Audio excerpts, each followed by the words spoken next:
there were times where he would transmit these healing gifts, portions of his own power to me. And I could feel as he did this, there would be this incredibly strong force that would impact me. He would have somebody standing behind me to hold me up, and it would knock me unconscious momentarily. I'd go into something akin to a seizure state momentarily.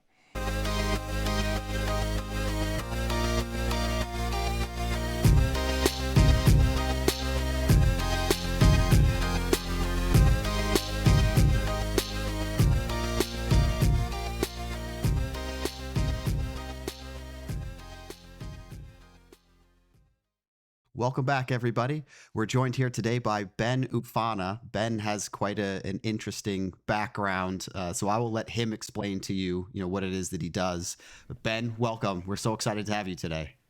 Thank you, Jason. Happy to join you and Anthony here. Going back, even early childhood, I just had this powerful attraction to Native Americans and other indigenous people. And by the time I was 14, I was hearing about the traditional native doctors and the practices they would go through, such as the vision quest. It was commonplace. They would go out to fast 4 days and nights alone in the mountains, no food and water, and they'd have these profound visionary experiences and often develop certain gifts or capacities that were far beyond the range of what most people even considered humanly possible. So by the time I was 17, knowing what I wanted to do, I had already taken off on my own. Was intending to head to Arizona, but my car died in Oklahoma, which turned out to be a good thing because I had this strong resonance with the Kiowa people. And I started going into the ceremonies, the peyote meetings with the native Kiowa elders. And it was during the peyote meetings that I met my mentor. Horace Dalkai was one of the last surviving traditional doctors among the Kiowa tribe. He was extraordinarily powerful. And I was so afraid that he would say, "You're white, these things don't work for non-native people, you can't do this." But, first, when he was conducting one of the peyote meetings, and he didn't chase me out of there. And about a year later, my grades are starting to go down in college because I wasn't doing what I needed to do with my life. And I approached him, and I eventually went back to college, finished a degree, but I approached him, and physically I was shaking, and asked him, I said, "I want to learn to do what you're doing." And he says, "What are you doing this weekend? Can you start fasting?" So he had me drive down into the Wichita Mountains, not eating or drinking for those 2 days, and told me to meet up with them afterwards. And then from there, after I completed my semester, I went out to New Mexico. He was living on the Navajo reservation with his wife. And Horace would, during the apprenticeship, transmit portions of his own healing gifts to me. What the native people referred to as medicine, he would transmit portions of those gifts.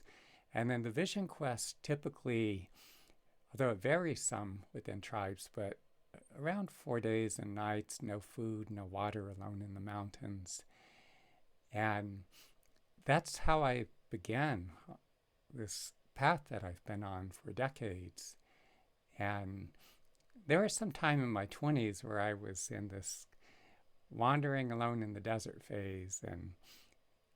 But then at 31, I was getting this powerful longing pull, this feeling that I have to get back to the mountains. And I made it back to the Wichita Mountains and to go on the vision quest. And what I didn't know or understand is, initially I just assumed that, the traditional native doctors among the Kiowa and other tribes, the way they became so extraordinarily powerful is they'd go through the vision quest, and many of them repeatedly.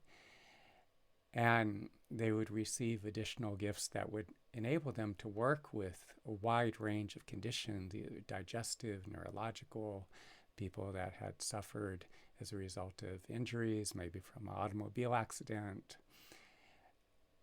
a wide range of issues. And as I'd go through the vision quest, that would happen. But what I didn't understand or know would happen was that it would, I'd feel this extraordinarily powerful presence come into my body, and I would be reliving some of the traumatic experiences from my childhood and adolescence, many of which I had completely forgotten about, had no recollection. And hear all the memory, all the emotions coming back. And but the amazing thing is, like, I would be digesting these experiences, all the highly charged emotions attached to them, and it was like healing and transforming these traumas that I'd carried in my body that had left me very dissociated before. And I find that so many people go through their lives and they carry this kind of deep emotional wounding to their graves. And so that was the beginning. And then since that time, it's 35 years now. I'm older than I look, but I've been working with people with such a wide range of issues, heart disease and stroke, people struggling with anxiety and depression, trauma, those in the midst of a breakup or divorce, just such a wide range of different issues and concerns. Yeah, are there any moments you can think of from the back in your late teens, early 20s, where you were starting to really investigate this sort of this path for yourself, and you thought, yeah, you know what, this is the right thing for me? Was there any sort of moment that was like really solidifying that you were doing the right thing for yourself? Yes, first at the age of 14, I was reading the book Black Elk Speaks, and Black Elk was, I believe he was Lakota, and so as the description that he gave of his experience during the Vision Quest. But once I made it to Oklahoma, and I would spend all this time with the native elders, and this one elderly man, Jack, who first took me into the peyote meetings, and my peers, because I was in my senior year of high school on my own. But my peers were out partying and running around, and here I'd be sitting up in the peyote meetings all night with these native elders, which I think was a real head trip for them. Like, oh, our grandkids are out running around and just they don't care about any of this stuff. They just want to party, and I would be spending all this time with Jack and other elders, and they would share these accounts, especially Jack, about how a lot of these native doctors and other individuals, because it was so commonplace, I believe most of the young men, and in some tribes women did as well. There was some variation from one tribe to the other, but would go through the Vision Quest, Sundance, which is more of a communal type of event, but you're also fasting the 4 days and nights without food and water. But in any case, as Jack would be telling me these stories, these accounts, I would be transfixed. Like, there was such a powerful longing. It felt so familiar to me. Like, I got to do this. And I don't, not sure they knew what to think. Like, here's this white kid who just shows up in the midst of them, and again, my peers are out partying and running around, and I was the youngest one in the teepee, sitting up with these elders, and but there is this conviction, this knowing, like, I got to do this, and there was some discouragement, but then I had other friends who were like, well, if you feel this strong about it, and they encouraged me to talk to Horace, who became my mentor,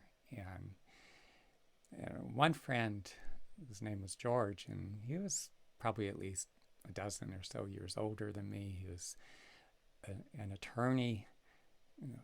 He's Kiowa as well, and he later became a tribal judge.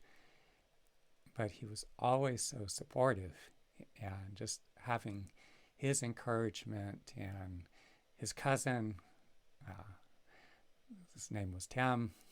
Tim had these long, long braids that went all the way down to his thighs, and he would wear these dark glasses, kind of like John Lennon glasses sometimes, and he looked like he came out of a time warp, like somebody from over 100 years ago, and he was a singer in the powwows too. Um, it was really fun to spend time with him, and George had that kind of wildness like some of these old uh, Kiowa warriors had.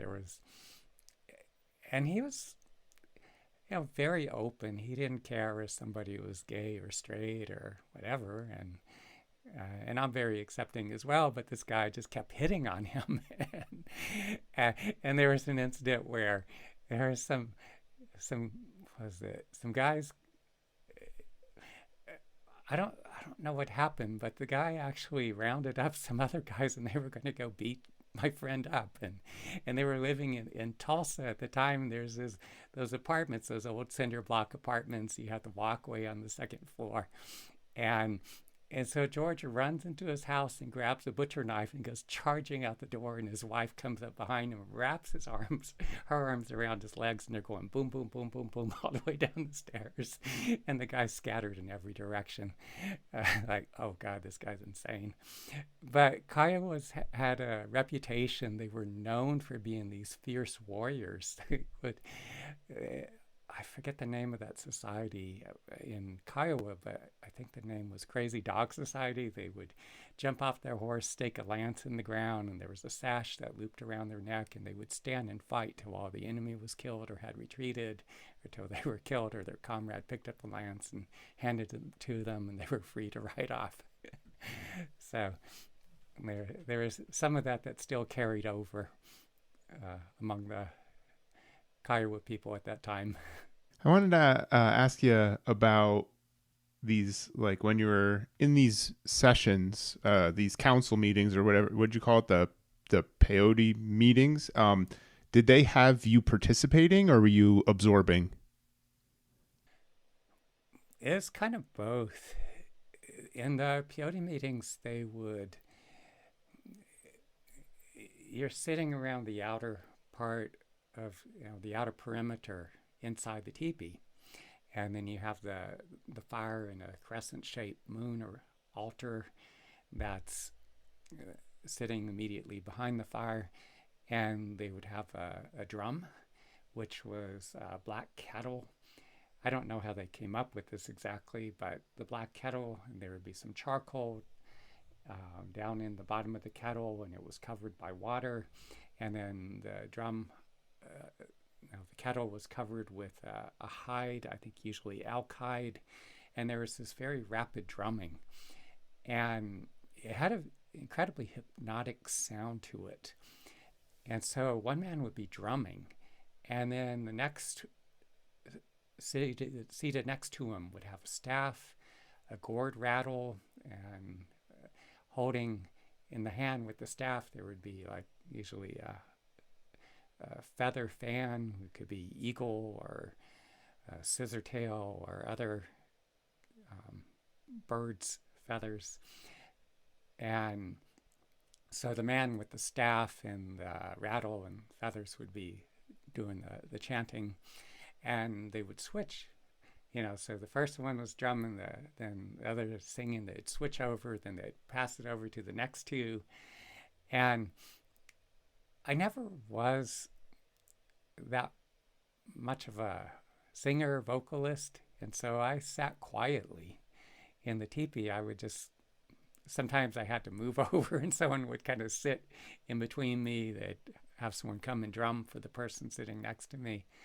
So I was participatory in that sense, but I would be having these powerful visionary experiences. And I remember at one point where, and the native elders would talk about this at times, that there would be instances where some kind of presence or power or something would come to you even during the peyote meeting, which was more rare, but there was the instance where I had this kind of visionary experience during the peyote meeting, and I felt that presence. It was like this, in a way, acknowledgement, and also I could feel that I had accessed something, some kind of power, a resource that I did not have before. And so, does that answer your question? Yeah, I was just wondering how you get involved with, like, you were trying to learn these techniques that they were teaching you about how you can, like, heal people, and I'm wondering how that shows up. Like, how did you go from not doing this to then what did you do, and how are you helping people? Well, see, in the peyote meetings, that's more of a, I guess, akin to, like, in a lot of cultures. Maybe you have a church service in Western, our modern day world. And I've spent a lot of time in India and Sri Lanka, and I've participated in the festivals where they have these Hindu deities, the idols. And there's this one part where they have the deity on a platform, and then you have these long beams that are on each side of the platform that the deity is suspended, and you carry the deity around among the Tamil people, they refer to it as kovil, which is their word for temple. And so these are more like kind of general participatory events that one takes part in. That's not learning to be a healer or a doctor in the traditional sense. In all these ancient indigenous traditional cultures, they had their own systems of medicine that date back thousands of years. Now, the actual learning to function in the role of a healer, that has been a one-on-one process where I approached my mentor Horace, and as I said, initially I was terrified. I was afraid that he would say, "You're white, these things don't work for non-native people, good luck there." But he asked me, "Can you start fasting?" So I ended up, after I finished my semester, as he asked me to do, I made my way out to New Mexico. And right off, I began to assist him. He would take me with him as he would work with his patients. And then there were times where he would transmit these healing gifts, portions of his own power to me.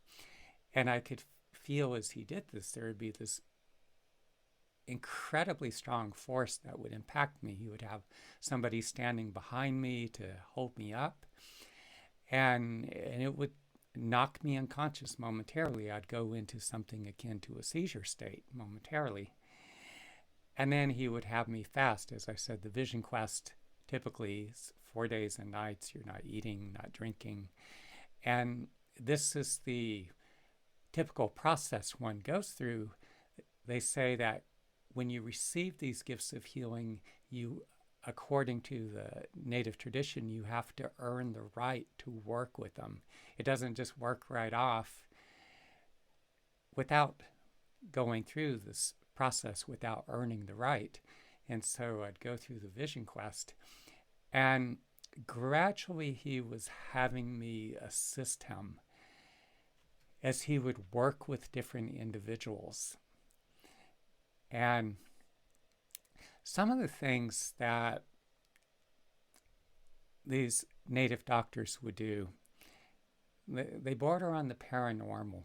I mean, I've seen instances where, one of my own personal experiences with him, I'm allergic to bee and wasp stings.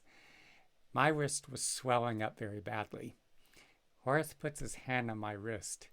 My wrist shrinks down to normal size. Horace takes that swelling into his wrist. It puffs up. And in about 30 minutes, his goes down to normal size. So he would do things like that. I've witnessed him on a number of occasions do these things.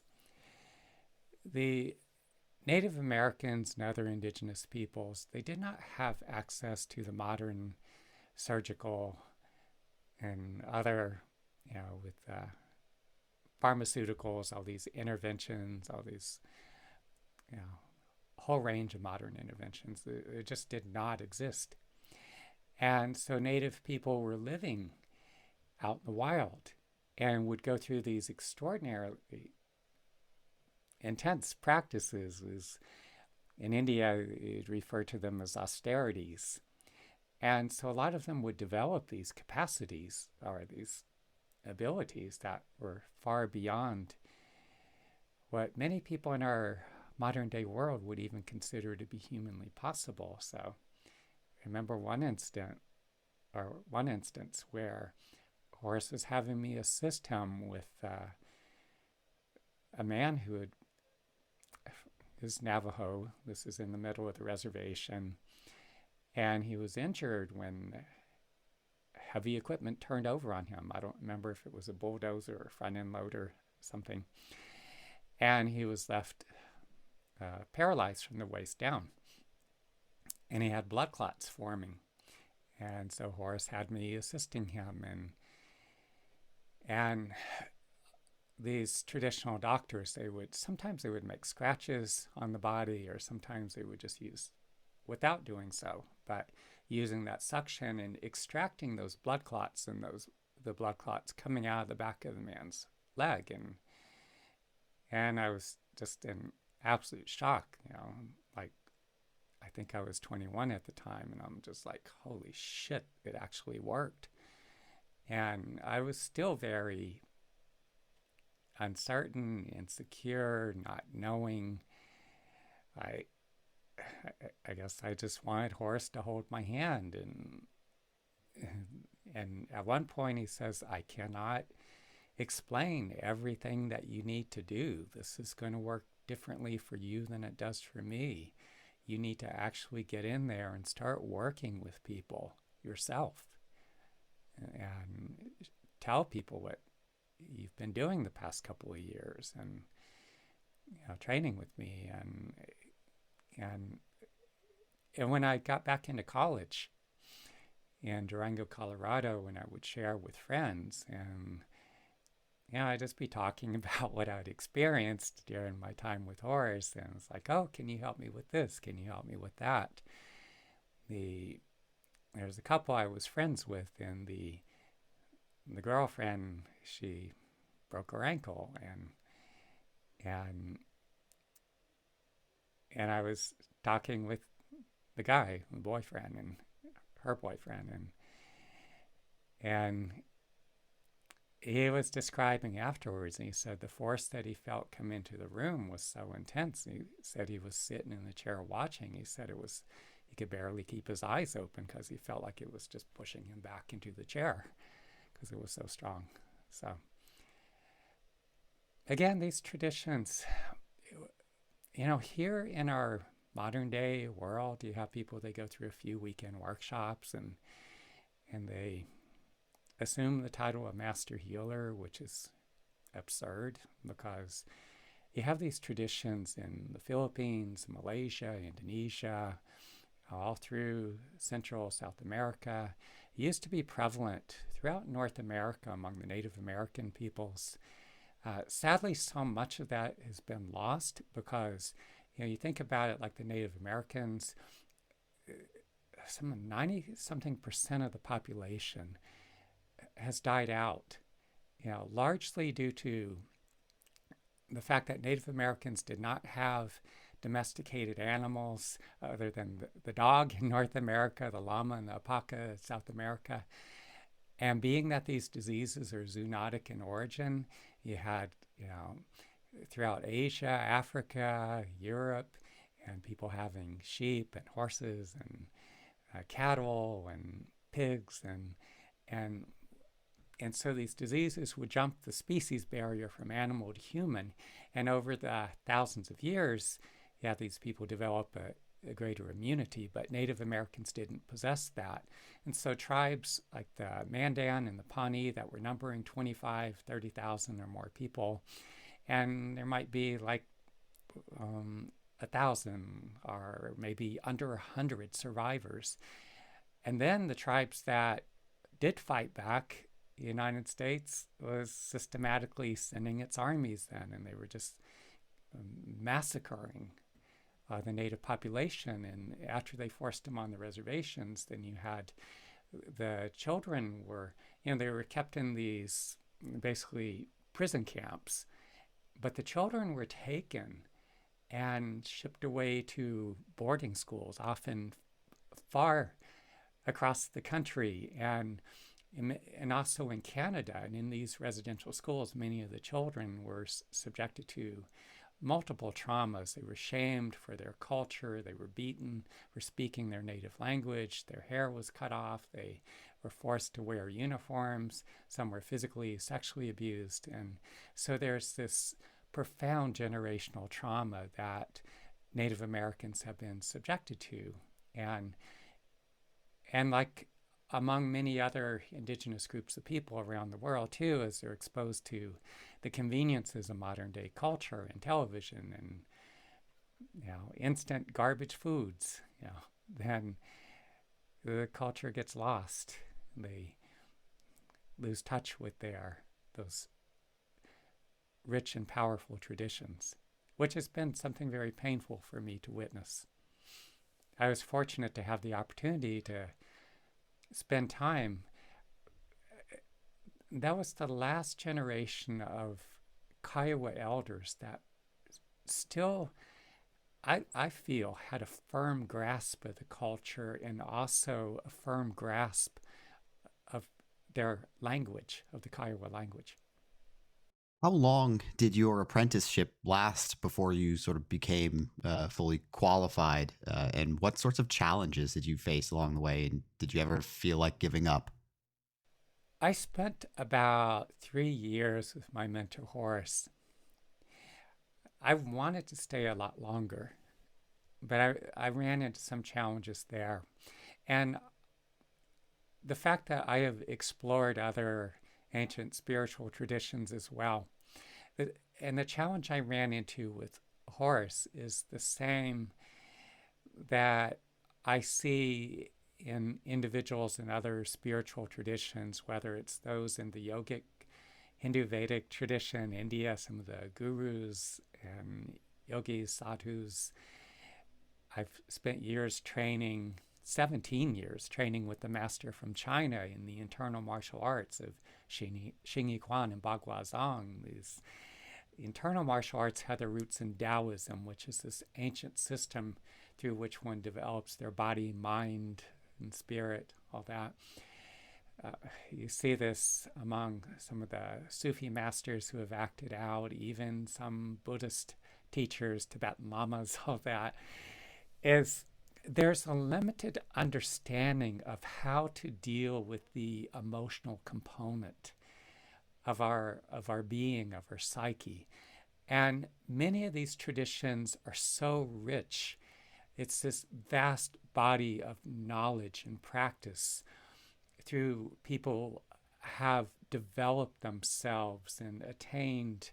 In the Hindu Vedic tradition, they'll refer to it as self-realization, these extraordinary gifts and capabilities, and truly realize their human potential, but not knowing or understanding how to deal with their own emotional wounding.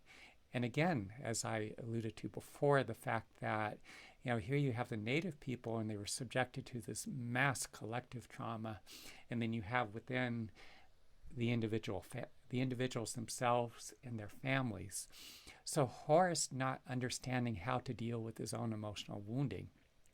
And I will say, I have had the opportunity to work with other extraordinarily powerful healers, say from the Philippines and Brazil, and not to train with them, but to have them work on me. But with Horace, I have yet to see a more powerful healer. is extraordinarily powerful, gifted, but not knowing how to deal with his own emotional wounding, he was acting out a bit. He was becoming destructive in ways and doing some things that I felt were a bit inappropriate with his power. And so because of that, and even at the age of 20, having that, I'm not sure what words I would use, but there is a sense of like, no, that's not right. You shouldn't be doing that. I don't care if you do have all this power. And at one point, I'm riding in the truck with him. I said, Horace, sometimes I think you're a real asshole. I have never seen anyone get under his skin the way anyone did. It really unnerved him at that point. He was getting pretty upset at me. He was, I'm going to take it all back from you. But I was just not happy about that. And so I put myself back in college. And when you possess these kinds of gifts or healing capabilities, what the native people refer to as medicine, that power, is that if you start acting out and if you become destructive, if you misuse it, that you will lose it. It will go away from you. Those forces will like, no, that's okay. We'll let you. We're not going to continue to use you as a vehicle. From what I understand, some of it came back to him later on, like when he cleaned up his act. And I was devastated when that happened, but he taught me a lesson that he never intended to teach me. And that was the importance of learning to work constructively with our emotions. And the fact that I carried an enormous amount of trauma from physical and emotional abuse from my childhood and adolescence. And so as I started to work with people individually, and those gifts of healing that were transmitted to me, when that began to awaken inside of me, it was like pouring hydrogen peroxide into a wound, into an infected wound, and all that infection's coming out. So I had all these like devastatingly painful emotions surface at the time, and so much of that was playing out in my attempts to form romantic or intimate relationships. And it was incapacitating, and there was no escape from it. Initially, I sought out a psychotherapist that I knew from a local Sufi community, and she was very compassionate and understanding. And psychotherapy is a critically important part of many of our healing journeys. But I was gaining the intellectual understanding. It wasn't actually facilitating the healing of the deep emotional wounds. And so that led me to develop a whole series of intensive meditation practices that are, in many respects, very similar to the Buddhist mindfulness practices. Now, not for many years later did I even have exposure to any form of Buddhist mindfulness practice. I was developing on my own, intuitively, instinctually, but I had such overwhelmingly, excruciatingly painful emotion, all-consuming emotion that was just debilitating me and just crashing and burning through my attempts to form relationships. But I taught myself to dive into the depths of all that pain. And I would go so far into it, and I would keep breathing from the depth of the pain. At a certain point, it would break open. It would begin to come out of my body in waves, and I could feel these powerful emanations of warmth beginning to glow from within. And I feel every one of us has this authentic core being and a deeper connection even to the higher power. And yet, so many of us, we become so disconnected for many reasons. One, the fact that we deny, disconnect from, distract ourselves from all the stresses and the emotions we don't want to feel. We tend to push that down. And those emotions, they don't just go away. they remain trapped in our bodies. And so it's critically important that we learn to digest our lived experiences and our subsequent cognitive and emotional responses. And the other things that are major interferences, as we have now all these devices, and they're highly engineered to continually, referred to as distractive technology. Again, engineered to continually suck our attention into our phones and tablets. And we have social media and dating apps, and they work on the same principle of slot machines, intermittent variable rewards. And so it creates this whole addictive cycle with that precipitating that continual release of the dopamine. And so it's like, we keep going back and we stay on the apps as long as possible. But with the overload, the sensory overload from, we're constantly gorging ourselves on all this input from the digital media and dating apps and everything like this. There are advantages too, because with the nothing's all bad or all good. There's pluses and minuses. There's also extraordinarily important, valuable, good information that we have access to. Because when I was in my 20s and even up into my 30s, and you have a lot of people and they say they get into a relationship with someone who's a malignant narcissist or borderline tendencies or other mental health issues, addictions, all that, and we just didn't have that much information available. And so we get trapped in these relationships and we're flailing blindly, and maybe we're talking with the psychotherapist, but even our psychotherapists at that time had a lot less insight or understanding into a lot of these issues at that time than we do now. So there's the pluses and minuses there. But does that answer Yeah. your questions? Yeah, absolutely. I know I covered a lot of bases there. Yeah, I wanted to ask you, now that you said you were working on building your own, you do this for other people, right? Like you Yes. are a healer for other people. How, what does your future look like in the short term and the long term? What are you hoping to do next? Training with both a Native American doctor, a medicine man, and a master from China in the internal martial arts. They have their roots in Taoism. In both traditions, there is such a profound emphasis that one is continually developing their bodies and minds to realize ever greater degrees of their own potential, their capacity. And so on a daily basis, I do practice. I do the internal Qigong practices.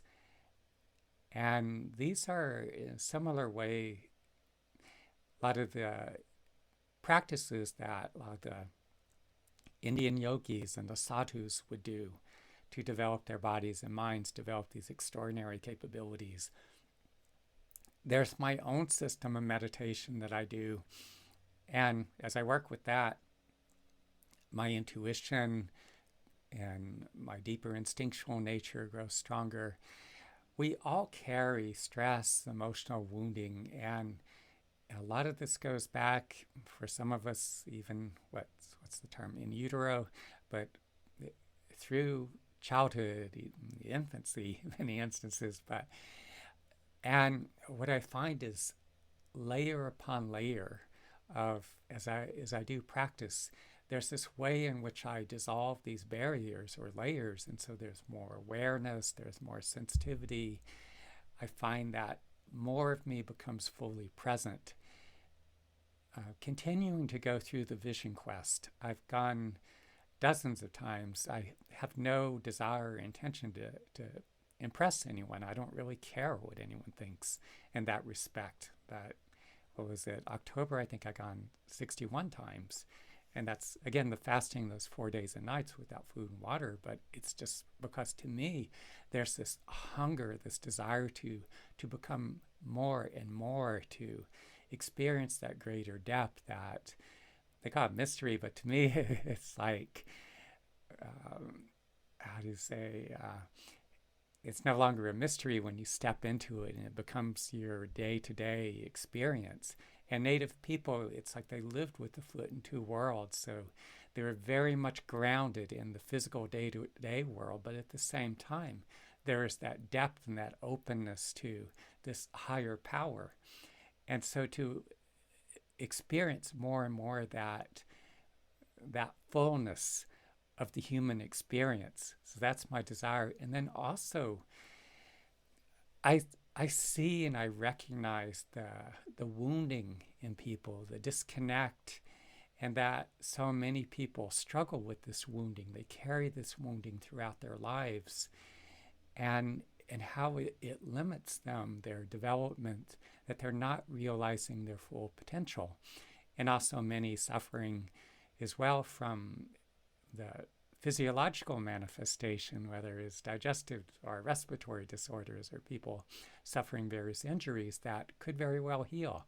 And so whatever I can do on my end to act as a conduit to facilitate the healing of individuals, and to share this understanding, because there's so much depth and wisdom, insight from these ancient traditional cultures, these indigenous peoples, that I very much want to see carry over into future generations. So that's that's what I've been doing, and that's what I'll continue to do. Is there any call to action or anything you want to ask of us or our listeners so we can try and help you on your continued journey? There is one of many, the fact that I've developed a whole system of intensive meditation practices. And one of the basic, most fundamental practices that I teach is that when you're faced with various challenges in your life, if you could fully acknowledge what's happening, step one, step two, what do you feel in response to it? What emotional or stress response is it eliciting in your body? What feelings, what physical sensations are you experiencing? Bring your full awareness into that part of your body. Be fully immersed in what you're feeling, sensing in your body, and dive into the depths of it, breathing very softly, very deeply.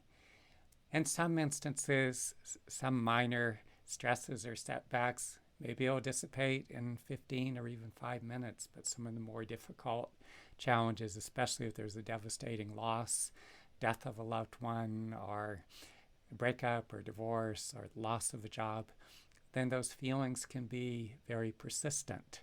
And a lot of the same feelings and even some of the same thought processes could continue to surface, but continue to bring yourself back into your body and what you authentically feel at that moment, breathing softly and deeply, following the feelings and sensations as they go through their progression. If the feelings are extraordinarily difficult, then I do find it helpful to take it outside with you. Go out and make it a walking meditation, especially if you could walk in a place that's a bit more quiet, on the street in the evening when there's not so many people out, or maybe in a park or down a dirt road, if at all possible. Although I have, in some instances, taken people to even on the busy streets of New York City. But if you're struggling, if you're flailing a bit there, do feel free to reach out to me. I'm happy to be of assistance to you there. And I'll be happy to share that with your audience if you'd like, how they could reach me. If you go to my website, I have posted like so many articles, and I get bored if I'm working with the same thing all the time. Since the beginning, I've been in practice over 35 years now. So I'm working with such a wide range of physiological, health related challenges, anxiety, depression, people going through breakup and divorce. So I end up writing all these articles, and it reflects the fact that I have this interest and fascination with so many aspects of either emotional wounding and how it manifests in the body and just human potential. And so if you go to my website, which is benoofana.com, if you just go to my website, you could find all these articles in the blog section. And if you look, very likely you'll find something pertaining to the challenges that you're facing or the ways in which you want to grow and evolve in your own life. And if you look at the contact section, there's what you call a contact form. So you can message me, and you could also, I give my Google Voice number too. So, and the reason I want to mention this is because sometimes I know some of you might be struggling in some way, or you're curious, or you want to know how you can break through and really excel. And so if I could be of assistance, if I could be of service to you in any way, I'm here to serve. So I very much want to do that. That's awesome. Thank you. Sure. Thank you. Thank you for this opportunity. Yeah. Yeah, thank you, Ben. We really appreciate you being on today. It was great hearing your story and kind of learning about how you became the person you are. And again, it's really awesome that you're trying to help people. That's what we're all about, is trying to get people help if they want it, and know what's out there in terms of resources for them to be able to use when they need it. So, thank you. Thank you so much, Jason, Anthony. I've very much enjoyed the conversation. I appreciate your openness to. I understand I come from a very unique background that's not all that commonplace here in our modern day world, but I very much appreciate the conversation with you and the opportunity to share. And as I said, anything I can do to be of service. All right. Well, thank you again, and have a good rest of your day. And everybody, be well.